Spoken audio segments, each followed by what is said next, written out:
Bienvenue à tous sur le podcast de Nori and the UFC. Aujourd'hui, en ce lundi 27 février, je vais vous parler des combattants, toujours des combattants comme d'habitude, mais mon top 5 des combattants du grenier, les combattants des années 2000.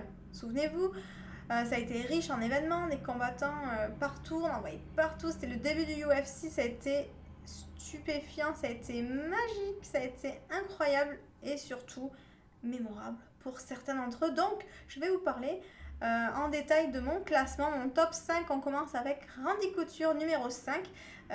Donc il y a une carte de 19-11, quatrième combattant à rentrer dans le Hall of Fame après Gracie, Severn et Shamrock. Donc en 1997, il devient champion du monde des poids lourds et il défendra et perdra son titre environ une demi-douzaine de fois. Il va perdre son ultime combat en UFC en 2011 face à Machida. Voilà. Et justement, Machida, numéro 4 de mon classement, Lyoto Machida, je l'ai connu au K1 en fait, en 2005. Le K1, c'est une organisation complètement folle au Japon, c'était vraiment dingue, c'était juste avant le UFC. Ça a permis au MMA de se faire connaître un petit peu aussi, c'était vraiment le tout début. Et justement, UFC, Machida, il rentrera en 2007 et il deviendra champion en 2009. Et c'est un gars vraiment qui a tellement d'expérience. Il deviendra le Ryu des années 2000 et du UFC. Donc le Ryu, c'est pour les gamers qui connaissent, c'est le jeu Street Fighter. Voilà. Donc il y avait un personnage qui s'appelait Ryu et qui était karatéka. Voilà. Coup de pied puissant, son style de karaté, c'est pas inaperçu. C'est vraiment une légende, Machida. Et surtout son parcours en UFC sans faille jusqu'en 2010. Les gens le connaîtront pour ça. Et j'ai pas parlé de Shogun. Je parle de Shogun maintenant, voilà, c'est fini. Numéro 3, John Jones, bien sûr, que j'ai voulu mettre dans mon classement. Pourquoi? Parce qu'en 2010, ça a été une excellente année pour lui. Il va enchaîner les victoires, victoire après victoire, dès 2010. Et bien sûr, déboire après déboire par la suite, malheureusement. Mais on l'aime quand même, il a fait des conneries, mais on l'adore quand même, John Jones.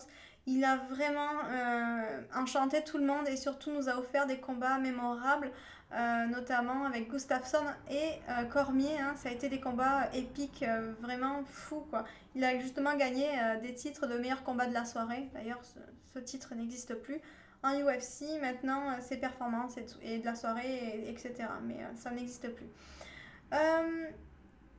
Numéro 2. Anderson Silva, bien sûr, carte incroyable, 34 combats gagnés, 8 défaites. Le Pride, on se souvient de ça, il nous a montré que les Brésiliens sont aussi capables de striker. Ça a été un des premiers à le montrer justement et d'en faire son cheval de bataille, le striking. Il va aussi rentrer dans l'histoire du UFC avec tout un tas de records battus justement en ayant 16 victoires d'affilée. Incroyable, ça s'est juste jamais vu. Il y avait Gracie qui avait 11 victoires d'affilée. Lui, il a juste pulvérisé le record. Et 10 défenses de titre. C'est juste fou. C'est un combattant incroyable, Silva. Et c'est un peu le Michael Phelps du MMA. Il a pulvérisé tous les records en UFC.